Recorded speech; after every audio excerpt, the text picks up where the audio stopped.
नमस्कार, आपण पाहताय कोकणचं नंबर 1 महा चॅनल कोकण साद लाईव्ह बातमीपत्रात आपलं स्वागत। सुरुवात करूया हेडलाईन्सनं। हेडलाईन्सचे प्रायोजक आहेत पारुल युनिव्हर्सिटी, यहां पॉसिबल है।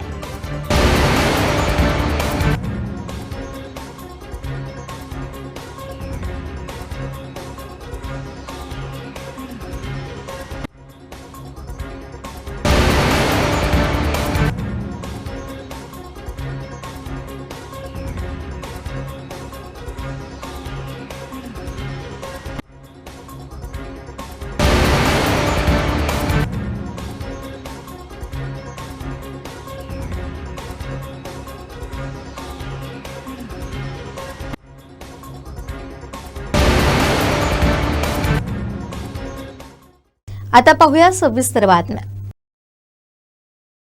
सावंतवाडीत तिरंगा रॅलीचं आयोजन करण्यात आलं होतं। मान्यवरांच्या उपस्थितीत माजी सैनिकांचा गौरव या निमित्तानं करण्यात आला।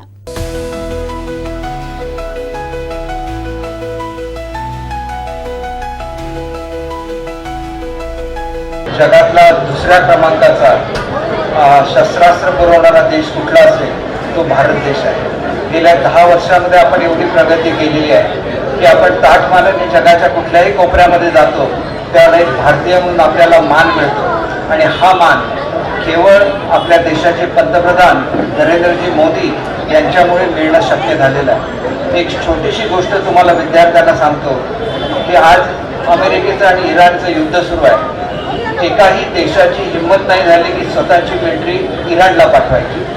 ज्यावेळेला अमेरिकेने इराणच्या युद्धनौकेवर हल्ला केला त्यावेळेला त्यांच्या उरलेल्या युद्धनौकांना संरक्षण देण्याचं काम हे भारताने केलेलं होतं, परंतु इराणने त्याची जाणीव ठेवली नाही। आमच्या पेट्रोल घेऊन जाणाऱ्या जहाजांवर हल्ला केला। त्यावेळेला भारत जगातला एकमेव असा देश आहे की ज्यांची 4 जंगी जहाजं ही इराणला गेली आणि इराणला सांगितलं जर पुन्हा आमच्या जहाजावर हल्ला केला तर आम्ही तुमच्याबरोबर युद्ध सुरू करू। जगामध्ये ही हिंमत कोणामध्येही नाही, फक्त भारतामध्ये आहे। त्या भारताचा आपल्याला नेहमी अभिमान असला पाहिजे। आपण एक गोष्ट लक्षात घेतली पाहिजे की असंख्य स्वातंत्र्य सैनिकांच्या बलिदानातून आपल्याला हे स्वातंत्र्य प्राप्त झालेलं आहे। आदरणीय महात्माजींच्या प्रेरणेने त्या ठिकाणी एक लढा हा दिला गेला ब्रिटिश साम्राज्याच्या विरुद्ध आणि हा जगातला पहिला अहिंसक असा लढा होता ज्याच्यामध्ये खऱ्या अर्थाने हिंसेवर अहिंसेने मात केली। जगामध्ये शांतता हीच सर्वोच्च असते हे महात्माजींनी दाखवून दिलं। म्हणून आज तुम्ही जगाच्या कुठल्याही कोपऱ्यामध्ये गेला, मी अनेक वेळा वेगवेगळ्या देशांमध्ये जात असतो, प्रत्येक देशामध्ये तुम्हाला महात्मा गांधींचा पुतळा त्या ठिकाणी दिसेल आणि हे आपल्या देशाचं खऱ्या अर्थाने वैभव आहे असं मी समजतो। आपल्या ज्या तिरंग्याचा आपण पूर्वी तर तिरंगा जो होता हा ज्या काँग्रेसने स्वातंत्र्याचा लढा सुरू केला त्यांचं पक्षाचं ते चिन्ह होतं, परंतु आताचा तिरंगा हा आपल्या देशाचा अभिमानाने आपण हातात घेतो असा राष्ट्रध्वज आहे आणि त्या राष्ट्रध्वजाचा मान हा प्रत्येकाने ठेवला पाहिजे। आणि म्हणूनच मला असं वाटतं की आपण सर्वजण मग त्याच्यामध्ये माजी सैनिक आले, शाळेची मुलं आली, वेगवेगळ्या राजकीय पक्षाचे पदाधिकारी आले आणि सगळ्यांनी एकत्र येऊन अतिशय सुंदर असं या ठिकाणी या रॅलीचं आयोजन केलं। मला हे सुद्धा आपण जी गीतांची स्पर्धा विशालजीने या ठिकाणी आयोजित केलेली आहे त्यांचं सुद्धा कौतुक करतो, कारण आपण ज्यावेळेला वेगवेगळी अशा तऱ्हेची गीतं म्हणतो त्यावेळेला एक चांगलं असं लोकांच्या मध्ये मुलांच्या मध्ये वातावरण होतं। तर या स्पर्धेला सुद्धा मी मनापासून शुभेच्छा देतो। खरं तर आपल्याकडे जो महामार्ग येणार आहे त्याची आज पाहणी आहे आणि त्याच्यामुळे ते महत्त्वाचं असल्यामुळे मला इथून निघायला लागतं, नाहीतर शेवटपर्यंत राहून मुलांचं कौतुक करायला मला अतिशय आवडलं असतं। अतिशय सुंदर अशी देशभक्तीपर गाणी आपण म्हटलेली आहे। त्या सर्व मुलांचं मी मनापासून कौतुक करतो आणि आपणा सर्वांचे पुन्हा एकदा मनापासून आभार मानतो की आपण या सर्वजण या रॅलीमध्ये सहभागी होऊन देशाप्रती आपला जो अभिमान आहे तो दाखवून दिला त्याच्याबद्दल आपण सर्वांचे मनापासून आभार मानतो आणि माझे 2 शब्द संपवतो। चांगल्या दिवसाला चांगला कार्यक्रम आणि आपण सर्वांनी उपस्थिती दाखवल्याबद्दल धन्यवाद। आपण हात वर करायचे आहेत। बोला भारत माता की, भारत माता की, वंदे वंदे। खूप धन्यवाद. इथे या ठिकाणी जास्त काही भाषणं होणार नाहीत, परंतु आलेल्या सर्वच पदाधिकाऱ्यांना, आलेल्या सर्वच भारतीय जनता पार्टी इतर पक्षातील सर्वच मंडळींना मनापासून धन्यवाद देतोय. या ठिकाणी आजचा कार्यक्रम सक्सेस करण्यामागे छोटी मुलं ज्यांच्यामुळे आज कार्यक्रम चांगला झाला ते आमचे सर्व सैनिक, त्या सैनिकांमुळे आज खरोखर चांगला कार्यक्रम झाला. छोट्या मुलांमुळे झाला. महिला वर्ग आणि ज्येष्ठ म्हणजे आमच्या भारतीय जनता पार्टीच्या सर्व मंडल अध्यक्षांना मी मनापासून आपण टाळ्या वाजूया, कारण त्यांचा सत्कार करण्याची काळाची गरज आहे. त्या सर्व मंडळींनी खूप चांगलं कार्य केलेलं आहे. या ठिकाणी आलेल्या व्यासपीठावरील सर्वच मंडळींना मी या ठिकाणी धन्यवाद देतोय, कारण या आजच्या कार्यक्रमाची दिशा पुढच्या वर्षी सुद्धा असा न भूतो न भविष्य अशा प्रकारचा कार्यक्रम आपण आयोजित करणार आहोत. आपल्या सर्वांच्या आशीर्वादाने, सर्वांच्या प्रेरणेतनं आपण कार्यक्रम करायचा आहे. आणि जोरदार टाळ्या होऊ दे सन्माननीय आमचे मित्र सहकारी विशालजी परब यांच्यासाठी, ज्यांनी एक उत्तम प्रकारचं असं सर्व नियोजन आयोजन या माध्यमातून एक पार्टीचा एक उत्तम कार्यक्रम राबवलेला आहे. पण मुळात ह्याची पार्श्वभूमी मी या निमित्ताने मांडू इच्छितो. आपल्याला सर्वांना माहिती आहे 2022 साली देशाला 75 वर्ष पूर्ण झाली आणि त्यानंतर सन्माननीय पंतप्रधान नरेंद्र मोदीजींनी प्रत्येक घरोघरी, देशातल्या प्रत्येक घरोघरी तिरंगा लागावा असं आवाहन केलं आणि त्या आव्हानाला उत्स्फूर्त असा प्रतिसाद सर्वांनी दिला आणि त्यानंतर हर घर तिरंगा ही मोहीम, मी तर म्हणेन राष्ट्रीय उत्सव सुरू झाला.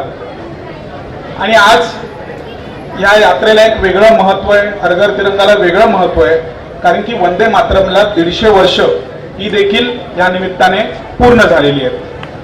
त्या निमित्ताने जे अपेक्षित होतं की उत्स्फूर्त अशा तिरंगा पदयात्रा निघाव्या आणि एक जोमाचं, उत्साहाचं वातावरण गावागावात, शहरांमध्ये निर्माण व्हावं आणि ते निर्माण करण्यात संपूर्ण सावंतवाडी विधानसभेतील संपूर्ण नागरिक आज यशस्वी झाले हे या निमित्ताने आम्ही सांगू इच्छितो. सन्माननीय प्रदेशाध्यक्ष रवींद्र चव्हाण साहेब, सन्माननीय आमचे खासदार सन्माननीय राणे साहेब, सन्माननीय पालकमंत्री नितेशजी राणे साहेब आणि आमचे जिल्हाध्यक्ष यांच्या नेतृत्वाखाली व्यवस्थित सर्व राष्ट्रप्रेमी नागरिकांनी एकत्र येत, एका विचारावर येत, आमचे घटक पक्ष, आमचे शिवसेना महायुतीचे सर्वांनी एकत्र येत एक चांगलं असा मेसेज या निमित्ताने देण्यात आला. आणि जे वातावरण आज 10 तारखेला या मोहिमेच्या सुरुवातीला झालेलं आहे, अशाच प्रकारचं एक उत्साहपूर्ण वातावरण हे 15 ऑगस्ट पर्यंत चालू राहील. आणि 13 ऑगस्ट नंतर प्रत्येक घरावरती, प्रत्येक दारावरती ज्यावेळी तिरंगा लागेल त्यावेळी एक जे उत्साहपूर्ण, जोशपूर्ण वातावरण असेल. मी या निमित्ताने संपूर्ण आमच्या माजी सैनिकांना विशेष धन्यवाद देतो की त्यांनी खूप चांगलं आम्हाला सहकार्य केलं. त्यांच्या नेतृत्वाखाली सुद्धा एक चांगलं पदयात्रा ही आम्हाला करता आली. विद्यार्थ्यांचं खूप खूप मनापासून आम्ही धन्यवाद. महाराष्ट्राचे माजी मुख्यमंत्री तथा विद्यमान खासदार नारायण राणे यांच्या 75व्या अमृत महोत्सवी वाढदिवसाचं औचित्य साधून वेंगुर्ला भाजपातर्फे तालुक्यातील सर्व नागरिकांसाठी आयोजित करण्यात आलेल्या भव्य मोफत सर्व रोग निदान आणि उपचार शिबिराला उत्स्फूर्त प्रतिसाद मिळालाय. सुमारे 200 रुग्णांनी या शिबिराचा लाभ घेतलाय. उपजिल्हा रुग्णालय वेंगुर्ला इथं आयोजित करण्यात आलेल्या या शिबिराचं उद्घाटन जिल्हा बँक अध्यक्ष मनीष तळक आणि जिल्हा परिषद आरोग्य आणि शिक्षण सभापती प्रितेश राऊळ यांच्या हस्ते दीपप्रज्वलनानं SSPM मेडिकल कॉलेजचे डॉक्टर SS कुलकर्णी यांच्या हस्ते धन्वंतरीच्या प्रतिमेला पुष्पहार अर्पण करण्यात आला. यावेळी भाजप तालुकाध्यक्ष पप्पू परब, पंचायत समिती सभापती शंकर घारे, जिल्हा परिषदेचे माजी अध्यक्ष समिता नाईक, उपजिल्हा रुग्णालयाचे अधीक्षक डॉक्टर चौकुले, तालुका आरोग्य अधिकारी डॉक्टर लिलखे, मच्छीमार नेते वसंत तांडेल आदी व्यासपीठावर उपस्थित होते. या शिबिरात SSPM medical college and life time hospital Padve येथील तज्ज्ञ डॉक्टरांकडून मोफत तपासणी करून पुढील उपचारासाठी सल्ला देण्यात आला. यामध्ये अस्थिरोगतज्ञ doctor SS Kulkarni, doctor Ashutosh Tamania, नेत्ररोगतज्ञ doctor Kranti Kshirsagar, neurophysician doctor Mukund Ambapurkar, बालरोगतज्ञ डॉक्टर पूनम रायकर, नेक्रोलॉजिस्ट आणि general physician doctor Prakash Bhogale, कान नाक घसा तज्ञ डॉक्टर मिलन सलाने, दंतरोगतज्ञ doctor Prachi, general surgery doctor Suraj Dhumal, स्त्री रोगतज्ञ डॉक्टर अश्विनी येखंडे, प्रशासकीय अधिकारी डॉक्टर शुभम तांबे या तज्ज्ञ डॉक्टरांच्या टीमकडून तपासणी करण्यात आली.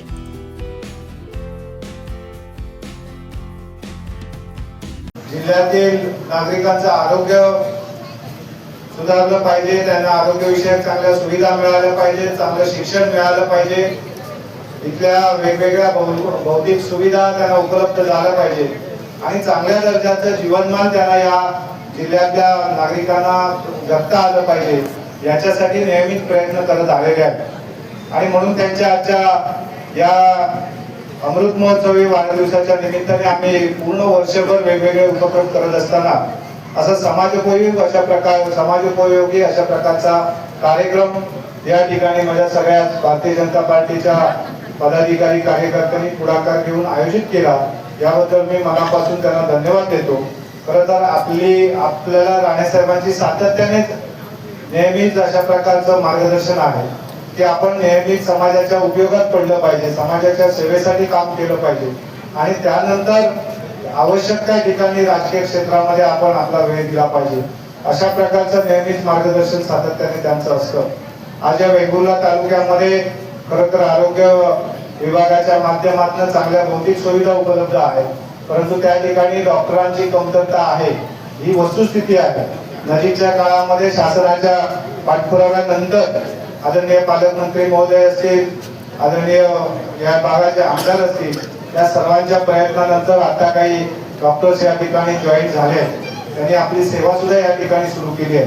परंतु आपल्याला SSPMच्या माध्यमातून सुद्धा आठवडाभर प्रत्येक दिवशी वेगवेगळ्या आजारांवर उपचार करणारे तज्ञ डॉक्टर या ठिकाणी प्रत्येक दिवशी या वेंगुर्ला ठिकाणी येतील, या रुग्णांना सेवा देतील आणि अशाच प्रकारचा उपक्रम आम्ही या तालुक्यातील गावागावामध्ये सुद्धा या ठिकाणी आयोजित करणार आहोत.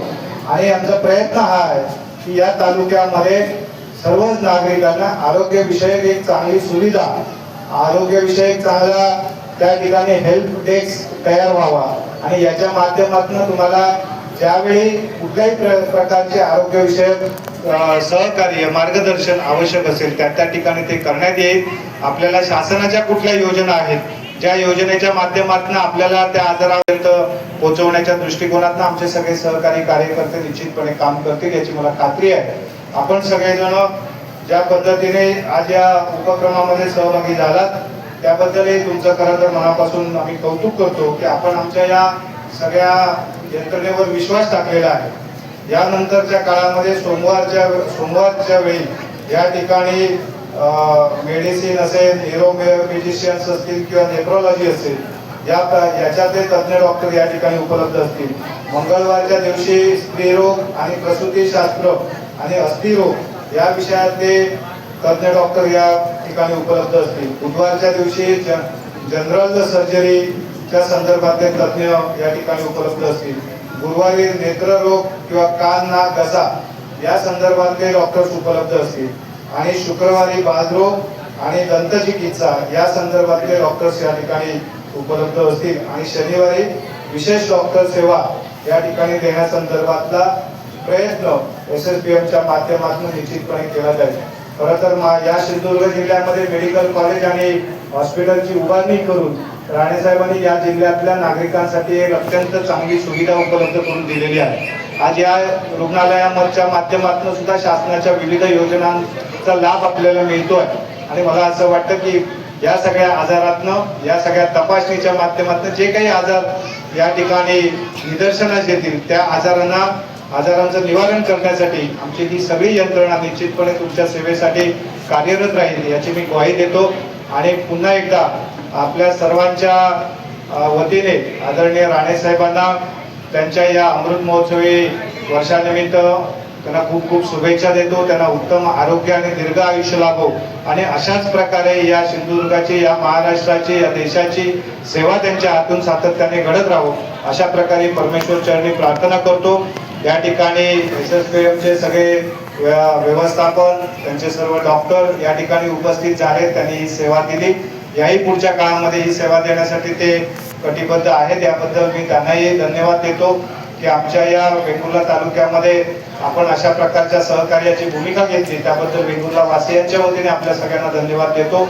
या ठिकाणी आरोग्य विभाग असेल किंवा आरोग्य सेविका असतील या ठिकाणी अंगणवाडी सेविका असतील, या सर्व मंडळींनी आपापल्या भागामध्ये, ग्रामीण भागामध्ये जी मेहनत घेतलेली आहे किंवा हा विषय जनतेपर्यंत पोहोचवणं आणि जनतेला त्याचा लाभ मिळवून देण्यासाठी जे प्रयत्न केले आहेत त्याबद्दलही त्यांना मनापासून धन्यवाद देतो आणि माझ्या सगळ्या भारतीय जनता पार्टीच्या सर्व पदाधिकारी कार्यकर्त्यांना मनापासून वेंगुर्ला तालुक्यात पर्यटनासाठी प्रसिद्ध असलेल्या उभादांडा गावात विविध पर्यटनवाढीच्या प्रकल्पांच्या नावाखाली कोट्यवधी रुपयांचा चोरडा करण्यात आलाय. MTDCनं उभारलेल्या प्रकल्पाची तर पूर्णपणे दुर्दशा झाली आहे. आवश्यकता नसलेल्या जागेवर बंधारे उभारल्यानं मच्छीमारांना सुद्धा मोठ्या समस्यांचा सामना करावा लागतोय. या सर्व प्रकारामुळे पर्यटकांमध्ये नाराजी पसरली आहे. स्थानिक ग्रामस्थ, लोकप्रतिनिधी आक्रमक झाले.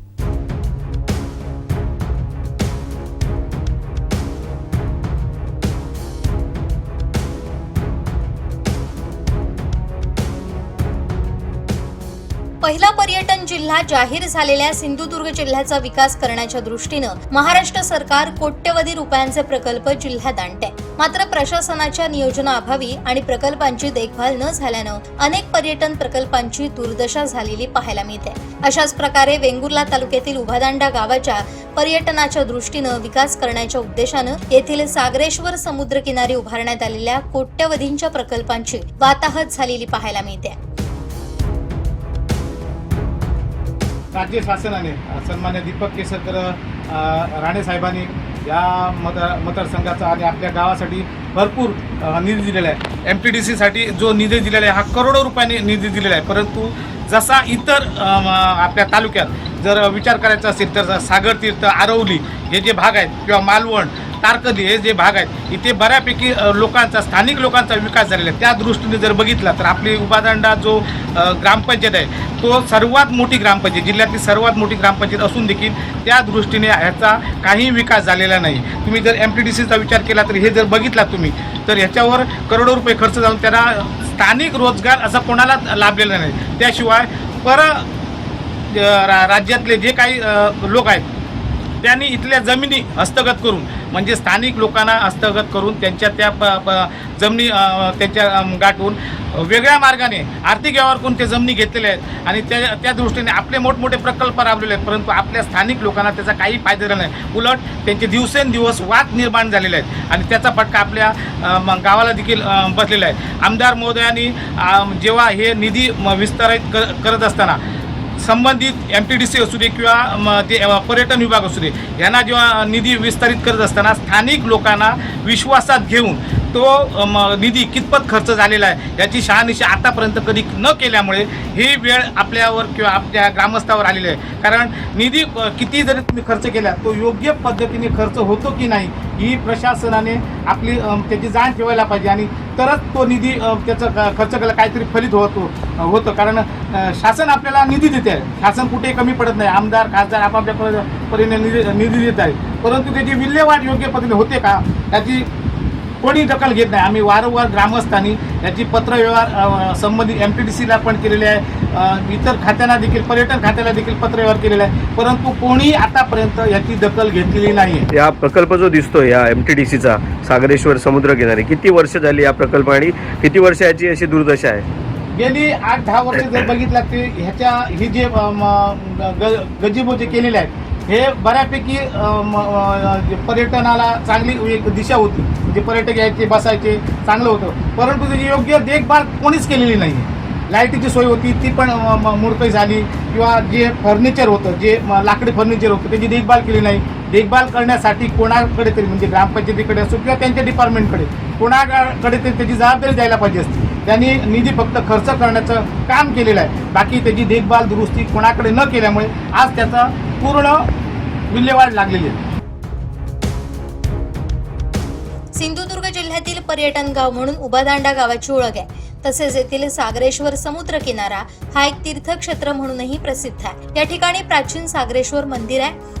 अशा पर्यटनाच्या दृष्टीनं महत्त्वाच्या ठिकाणी पर्यटनाच्या नावाखाली कोट्यवधींचा चोराडा झालेला पाहायला मिळतोय. केवळ पर्यटन विकास महामंडळाच्या भोंगळ कारभारामुळे ही परिस्थिती झाल्याचा आरोप ग्रामस्थांनी केलाय.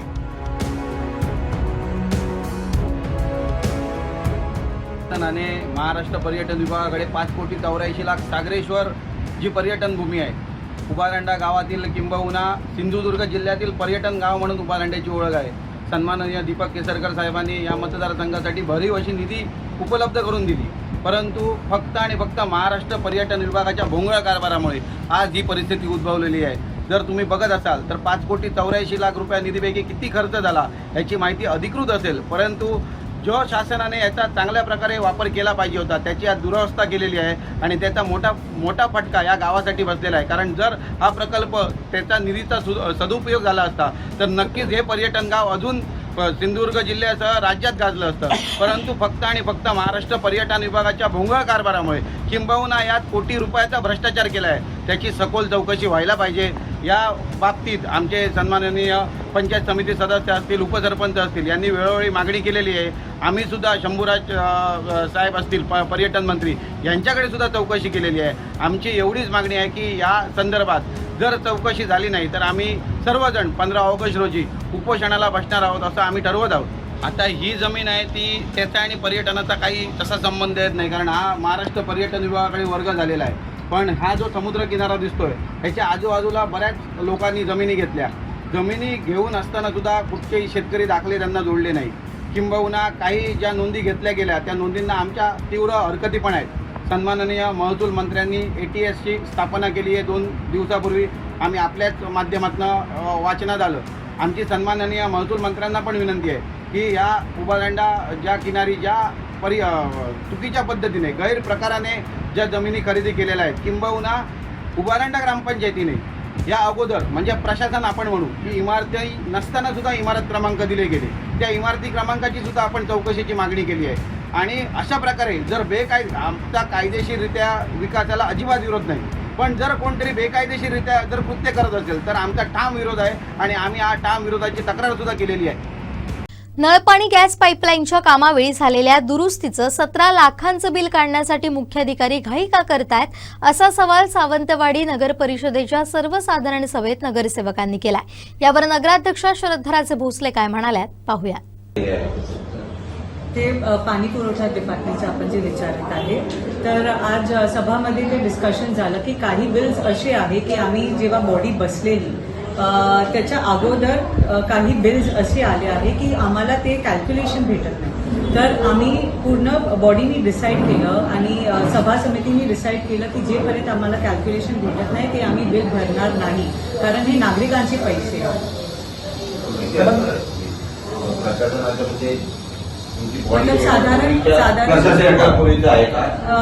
आम्ही तेव्हा बसलेले त्याच्या 1 महिना नंतर हे झालं होतं, पण आम्हाला विचारलं नव्हतं ते. त्याच्यामुळे आम्ही ते क्लिअर नाही केलं आणि कांबळे मॅडम जे आमचे HOD होते ते सुट्टीवर.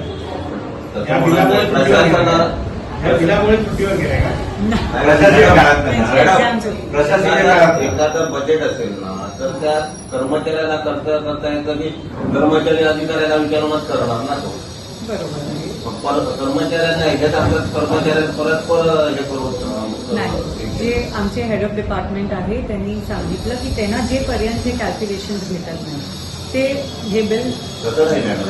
प्रशासनाच्या अधिकाऱ्यांची त्यांनी परवानगी न घेता ते कसं काय केलं नाही. प्रशासनाची परवानगी होती, म्हणजे आपल्याकडे जे सप्लायर्स असते ना ते सप्लायरनी सामान दिलेलं, पण काय आहे की कुठे कुठे असं आम्हाला वाटत आहे की जास्ती पैसे खर्च झाले आहे.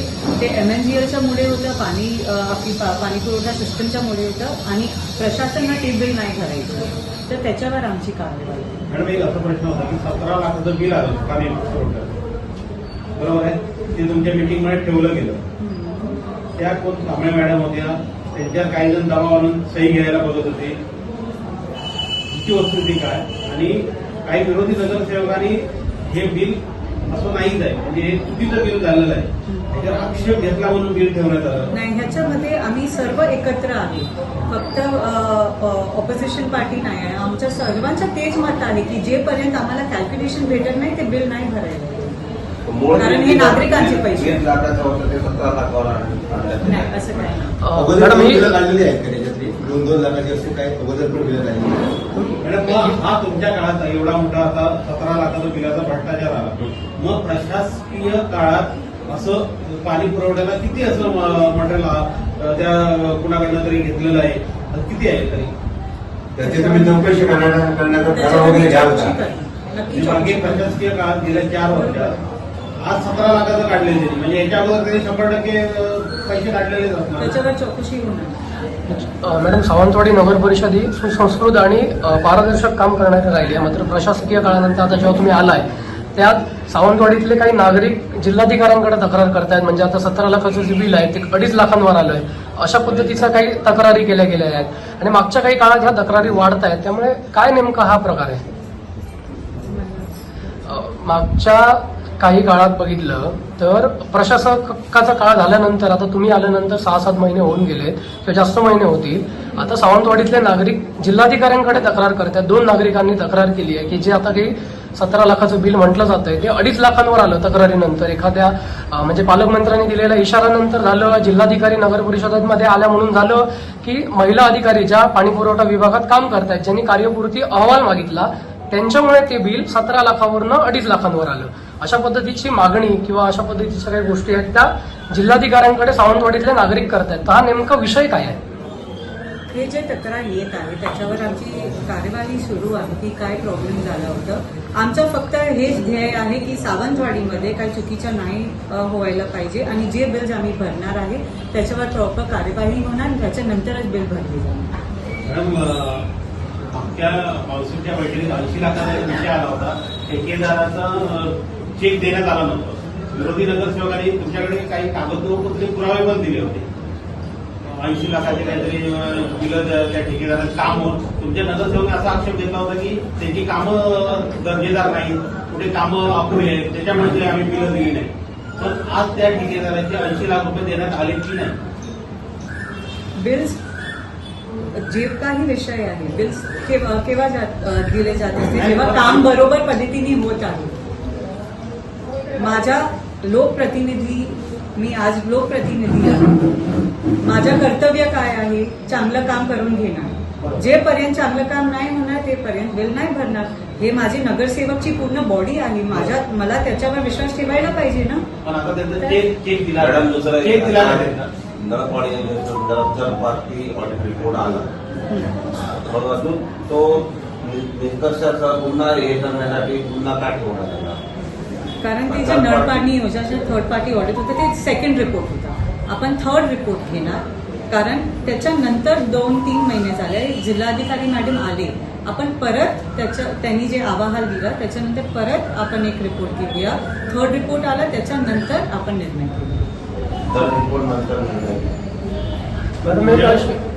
अशी एक चर्चा शहरात आहे की काही सत्ताधारी नगरसेवकांनी एका ठेकेदाराकडे 2 लाख रुपयांची मागणी केली आणि संबंधित ठेकेदाराने काहीतरी तुमच्या वरिष्ठांकडे तक्रार केली आणि त्यानंतर काही गोष्टी झाल्या. नेमकं खरं आहे का? 2 लाखांची मागणी सत्ताधारी नगरसेवकांनी ठेकेदाराकडे केली का? हे विषय माझ्यासमोर आला नाही आणि हे विषयामध्ये मला माहिती नाही. केशव मॅडम आत्ताच आपले नगरसेवकच बोलले की आमचीच पत्र कचराकुंडीत टाकली जात आहेत. मग सर्वसामान्य नागरिकांचं काय? आमचीच दिलेली पत्र कचराकुंडीत जर टाकली जात आहेत तर आपल्या सर्वसामान्य नागरिकांचं काय? जर नगरसेवकांचीच पत्र घेतली जात नाहीये तर नाही, हे चुकीचं आहे आणि मी सीईओना आज सांगितलं पण आहे की जे कोणाचे पत्र आले नगरसेवक आणि नगरसेविका ते तर त्यांना महत्त्व दिलंच पाहिजे कारण ते नागरिकांसाठी काम करत आहे. जे पत्र आज नगरसेवक देणार कारण त्याच्या वॉर्डमध्ये काहीतरी झालं तर त्यांना इम्पॉर्टन्स दिलंच पाहिजे आणि त्याच्यावर आम्ही स्ट्रिक्ट वॉच ठेवणार आहे. मी सीईओ सोबत एक मीटिंग पण घेणार आहे की जे काही पत्र आले त्याचे उत्तर दिलेच पाहिजे. ते नागरिकचे असू दे, नगरसेवकचे असू दे, कोणाचे पण असू दे, त्याच्यावर महत्त्व. प्रॉब्लेम कायमस्वरूपी मुख्याधिकारी नसल्यामुळे होतात. हे सगळे हे प्रॉब्लेम कायमस्वरूपी मुख्याधिकारी नाही. मुख्याधिकारी वेळ देत नाहीत का या कामाला? त्यामुळे आम्हाला अशी आशा आहे की एक परमनंट सीईओ आले तर खूप काही चांगलं काम होणार. कारण काय आहे की कधी कधी सुपरविजन ऑन ग्राउंड नाही होत आणि ते महत्वाचं आहे. ते सपोर्ट आम्हाला नगरपालिकेनं भेटलं तर ते खूप मागणी केली आहे. मॅडम, दुसरे कसं म्हणले पालकमंत्रीकडे पण आम्ही संजूपर्वांनी असा एक आरोप केलाय की सभापती जे आहेत सत्ताधारी पक्षाचे ते बोलायला देत नाही आपल्याला किंवा अन्य नगरसेवक. मग यायचंच कशाला? असं नाही आहे. मला असं नाही वाटत कारण असं प्रत्येक आम्हाला अनुभव आला की तुम्हाला एक सभापती बोलायला देत नाही, सगळे सभापतीच बोलतात. असं काय तुमचं ठरलं आहे का? असं नाही आहे. हे एक सर्वसाधारण सभा आहे, त्याच्यामध्ये चर्चा होणारच आहे. जेव्हा संजू परबजींनी प्रश्न विचारला तेव्हा मी पण बोलत आहे, आमचे नगरसेवक पण बोलत आहे. हे चर्चा आहे, तर ह्याच्यावर असं काही विषय नाही की कोणाला बोलायला देणार नाही. सगळ्यांचा हक आहे बोलायला. सभापती सगळे उत्तर नाही, असं देतात. नाही, मला असं नाही. मॅडम, एक ठराव क्रमांक 3 जो होता तो काहीतरी क्रीडांगणातून रस्ता देण्यासंदर्भातला काहीतरी होता. त्यावर संजू परब आणि काही नगरसेवकांनी पण आक्षेप घेतला की 20 वर्षांपूर्वीचा जो विषय आहे तो पुन्हा एकदा ठरवण्यात आला. तर नेमकं काय तो विषय होता किंवा काय नेमकं ते विषय असं आहे की आपल्या नगरपालिकेची जागा आहे आणि एक सदस्य आहे ज्यांना लँड एक्सचेंज करायची होती. ते संदर्भात आमची चर्चा अजून होणार. आम्ही सगळं माहिती घेणार आणि पुढच्या सभामध्ये ते निर्णय. संगीत करायचं लावलं तर त्याचं काम उत्कृष्ट झालेलं होतं असं ऐकलेलं. काय झालं होतं? काम बोगस झालं. तर त्याचं कुठपर्यंत उद्घाटन कुठपर्यंत राहिलं, काय झालं, कमीला दिली गेली का, तुम्ही तिथं थांबवलं नाही, असं काय नाही झालंय. त्याच्यावर पण काम त्याचा बिल कोण भरतं त्याचं? नगरपालिका. रायगड जिल्ह्यातील श्रीवर्धनचे सुपुत्र आणि भारतीय सैन्यातील 17 मराठा लाईट इन्फंट्रीचे खंबीर जवान दिनेश रामचंद्र सावंत हे सलग 30व्या वर्षी प्रदीर्घ देशसेवेनंतर सन्मानानं सेवानिवृत्त झाले. या निवृत्तीनिमित्त डोंबिवलीत त्यांच्या भव्य मिरवणुकीसह जंगी नागरी सत्कार सोहळा पार पडला. श्रीवर्धन तालुक्यातील वाकलघर गावचे सुपुत्र दिनेश रामचंद्र सावंत यांनी 1996 मध्ये भारतीय सेनेत प्रवेश केला होता. 17 मराठा रेजिमेंटमध्ये सेवा बजावत त्यांनी देशाच्या विविध आव्हानात्मक सीमांवर अहोरात्र रक्षण केलं. 31 जुलै 2026 रोजी ते सैन्य दलातून सेवामुक्त झाले. त्यांच्या या गौरवशाली सेवापूर्तीचं औचित्य साधून रविवारी 4 ऑगस्ट 2026 रोजी डोंबिवली शहरात त्यांच्या नागरी सत्काराचा सोहळा आयोजित करण्यात आला होता. सुशोभित वाहनातून दिनेश सावंत यांची भव्य मिरवणूक काढण्यात आली. घोषणांनी संपूर्ण डोंबिवली परिसर दुमदुमून गेला होता. या जंगी सोहळ्याला भारतीय सैन्यातील अनेक माजी सैनिक विशेषत्वानं उपस्थित होते. वाकलघर ग्रामविकास मंडळ मुंबईचे अध्यक्ष आणि कार्यकारिणीचे सदस्य, क्षत्रिय मराठा समाजाचे अध्यक्ष किशोर राऊत, सावंत परिवार तसेच मोठ्या संख्येनं नातेवाईक, ग्रामस्थांनी या सोहळ्याला हजेरी लावली. सैनिकांना शाल व श्रीफळ देऊन सन्मानित केलं. या संपूर्ण सोहळ्याचं नियोजन अभय शेलार, संजय पवार, योगेश पवार, संदीप ओमले, मयूर शेलार, संदेश ओमले, राजेश ओमले, विनय पवार आणि राकेश ओमले यांनी केलं होतं. 30 वर्षांच्या देशसेवेनंतर मायभूमीत परतलेल्या या वीर जवानाचा सत्कार करताना संपूर्ण उपस्थितांचे डोळे अभिमानानं भरून आले होते. राष्ट्रप्रेमाची भावना अधिक दृढ करण्यासाठी देशाच्या सीमेवर आपल्या प्राणांची बाजी लावून मातृभूमीचं रक्षण करणाऱ्या सैनिकांप्रती कृतज्ञता व्यक्त करण्यासाठी आणि नव्या पिढीला राष्ट्रभक्तीचा संस्कार देण्यासाठी माजी सैनिकांच्या नेतृत्वाखाली भव्य तिरंगा यात्रा सावंतवाडीत निघाली. यात पालकमंत्री नितेश राणे, माजी मंत्री आमदार दीपक केसरकर, भाजप जिल्हाध्यक्ष प्रभाकर सावंत, भाजपचे युवा नेते विशाल परब, जिल्हा संयोजक संदीप गावडेंसह देशप्रेमी नागरिक सहभागी झाले होते.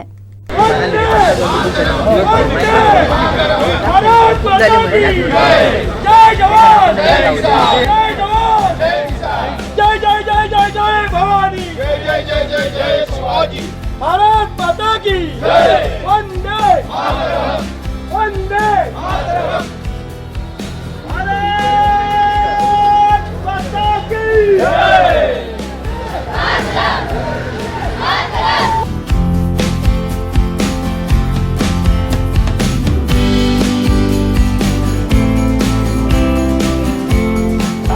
हर घर तिरंगा यात्रेला आणि तिरंगा रॅलीला सुरुवात झालेली आहे. आपल्यासोबत भाजपचे युवा नेते विशालजी परब आहेत. काय सांगाल परब साहेब, मोठ्या संख्येनं इकडे देशभक्त सहभागी झाले. पूर्ण विधानसभेतनं असंख्य प्रकारे भारत मातेला मानणारी सर्व मंडळी या ठिकाणी एकत्र झालेली आहेत.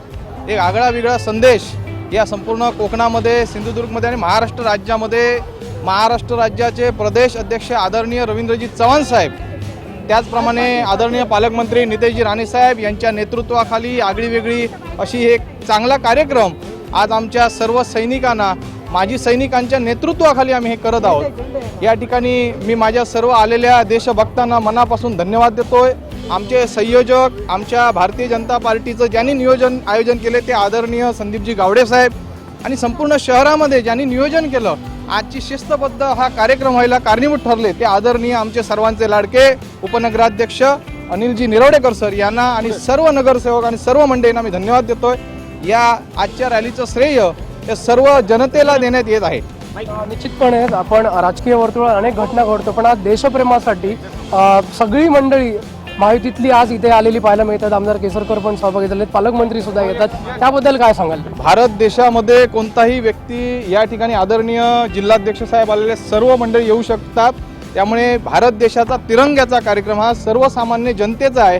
त्यामुळे आमचे सर्व नेत्यांची एकच शिकवण आहे की या ठिकाणी ज्यावेळी समाजावरती संघटनेवरती आपल्या एकत्रितपणे आपण राहतो त्यावेळी देशाचा विकास होतो. आणि आमच्या सर्व आदरणीय राणेसाहेब असतील, चव्हाणसाहेब असतील किंवा आमचे देवाभाऊ असतील आणि सर्वांचे लाडके पंतप्रधान नरेंद्रभाई मोदी साहेबांच्या विचारातनं 2022ला अशा प्रकारची आगळी वेगळी संकल्पना 2022च्या वेळी 75 वर्ष पूर्ण झालेली होती.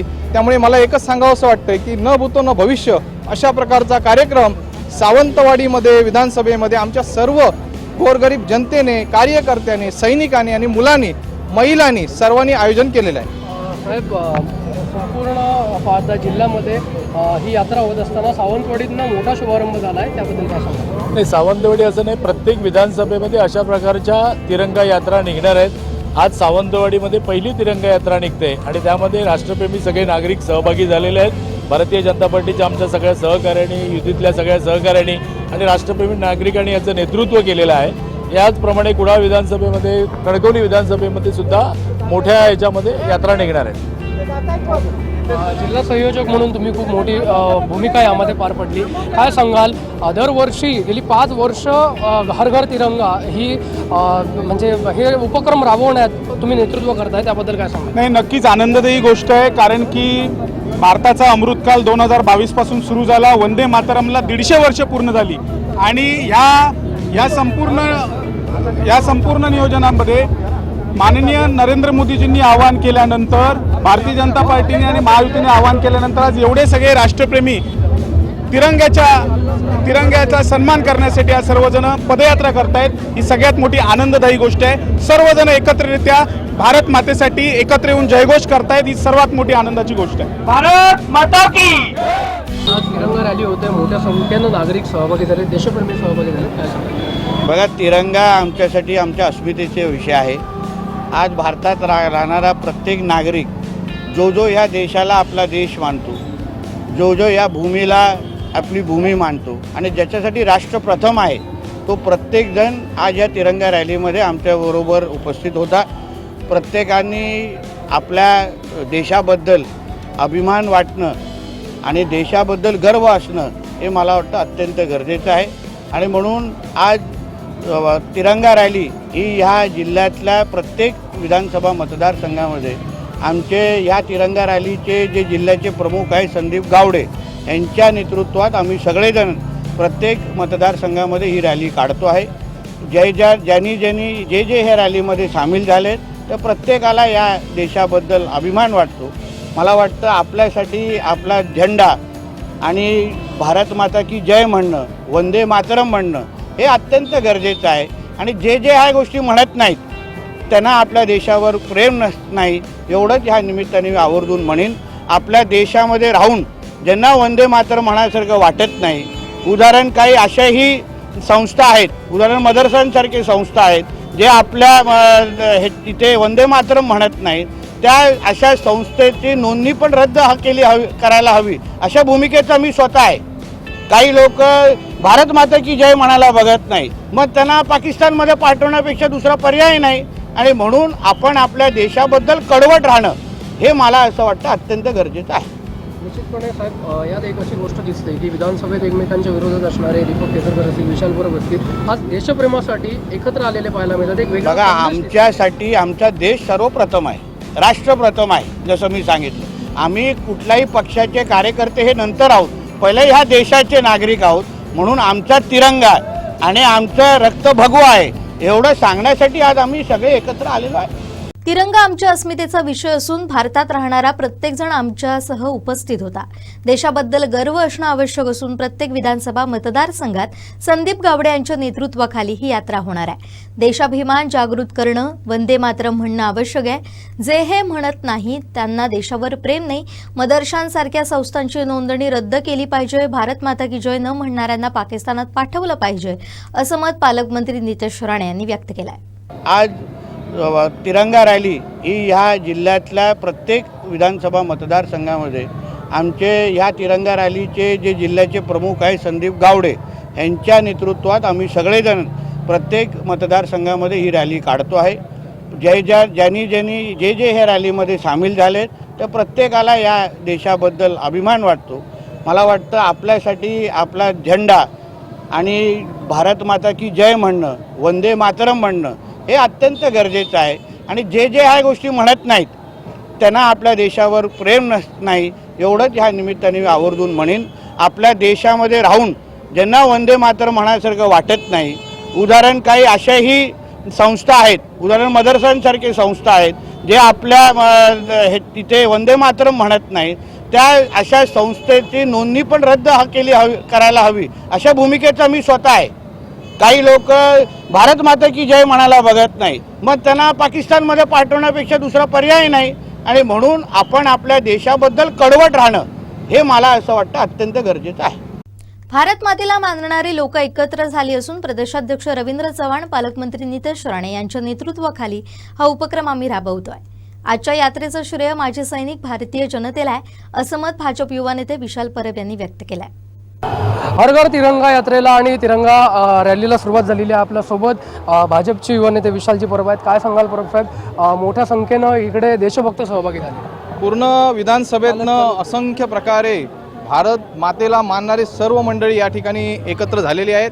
एक आगळा वेगळा संदेश या संपूर्ण कोकणामध्ये, सिंधुदुर्गमध्ये आणि महाराष्ट्र राज्यामध्ये महाराष्ट्र राज्याचे प्रदेश अध्यक्ष आदरणीय रवींद्रजी चव्हाण साहेब, त्याचप्रमाणे आदरणीय पालकमंत्री नितेशजी राणे साहेब यांच्या नेतृत्वाखाली आगळीवेगळी अशी एक चांगला कार्यक्रम आज आमच्या सर्व सैनिकांना, माजी सैनिकांच्या नेतृत्वाखाली आम्ही हे करत आहोत. या ठिकाणी मी माझ्या सर्व आलेल्या देशभक्तांना मनापासून धन्यवाद देतोय.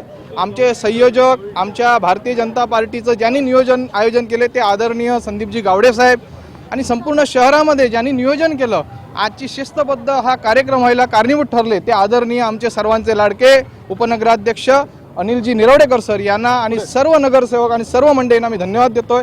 या आजच्या रॅलीचं श्रेय या सर्व जनतेला देण्यात येत आहे. निश्चितपणे आपण राजकीय वर्तुळात अनेक घटना घडतो, पण आज देशप्रेमासाठी सगळी मंडळी महायुतीतली आज इथे आलेली पाहायला मिळतात. आमदार केसरकर पण सहभागी झालेत, पालकमंत्री सुद्धा येतात. त्याबद्दल काय सांगाल? भारत देशामध्ये कोणताही व्यक्ती या ठिकाणी आदरणीय जिल्हाध्यक्ष साहेब आलेले सर्व मंडळी येऊ शकतात. त्यामुळे भारत देशाचा तिरंग्याचा कार्यक्रम हा सर्वसामान्य जनतेचा आहे.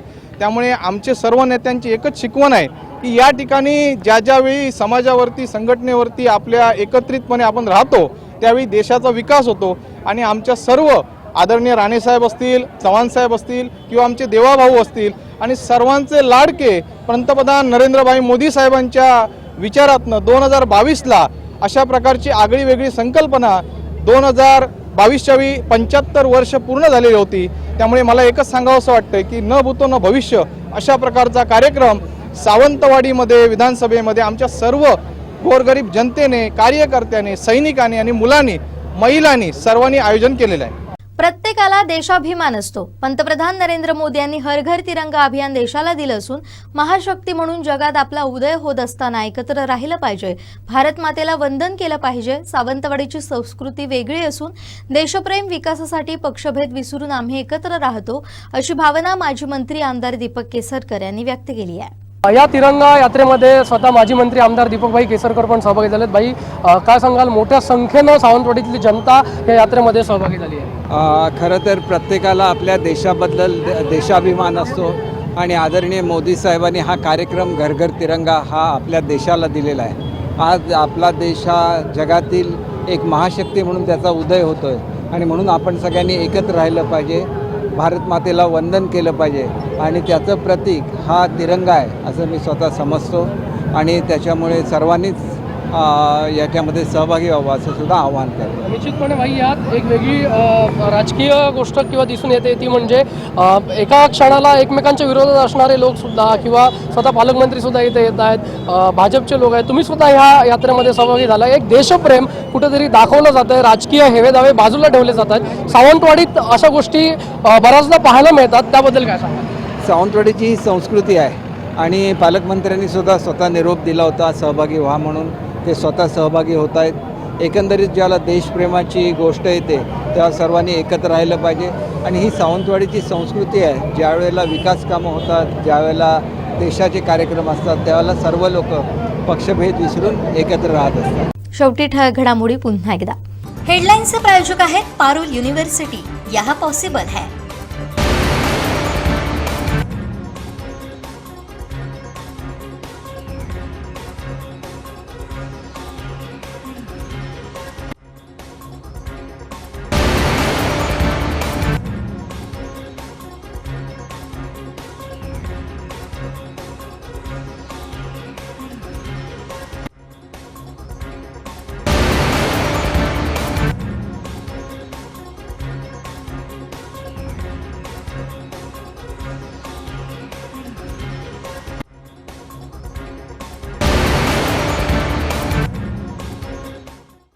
बातमीपत्रात वेळ झाली इथेच थांबण्याची. पाहत रहा कोकणचं नंबर 1 महा चॅनल कोकण साधलंय.